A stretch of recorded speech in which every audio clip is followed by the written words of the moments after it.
IT for Business l'hebdo avec 01 Business et Technologie, Frédéric Simotel sur BFM Business.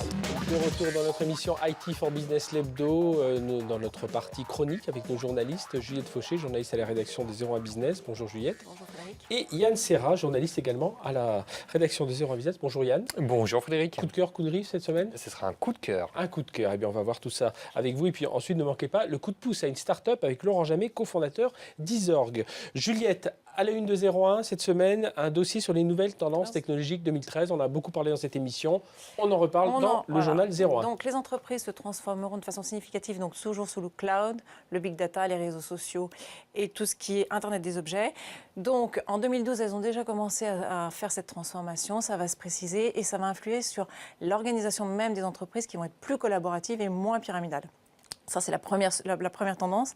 La seconde tendance, c'est le développement de nouveaux modèles économiques avec notamment des intermédiaires qui vont être créés. Nouveaux modes de commercialisation, hein, c'est ça ? De commercialisation des offres avec notamment donc, des intermédiaires qui vont être créés pour commercialiser les offres de cloud computing qui sont assez complexes et donc les fournisseurs vont pouvoir se reposer sur ces intermédiaires pour les commercialiser auprès des clients. Alors tout à l'heure avec nos invités, on disait en 2013 des dépenses en berne. Vous, dans 01, on dit qu'on attend une petite reprise des dépenses. Alors donc selon le Gartner, donc une reprise, les dépenses IT, alors c'est au niveau mondial. Voilà, c'est au niveau mondial. Nous, on parlait des dépenses en berne en France. Voilà, alors c'est ça. Alors donc au niveau mondial, c'est 3,8%.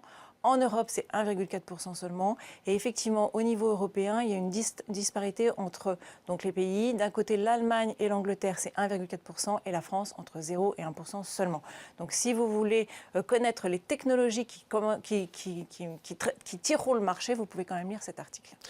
Autre sujet, un article sur l'informatisation des collectivités locales. On en parle dans 01 cette semaine. Absolument. Donc les collectivités locales, donc depuis 10 ans, ont commencé déjà à développer des services au service des administrés. Par exemple, vous pouvez aller télécharger un acte de naissance ou répondre par Internet directement aux appels d'offres des marchés publics.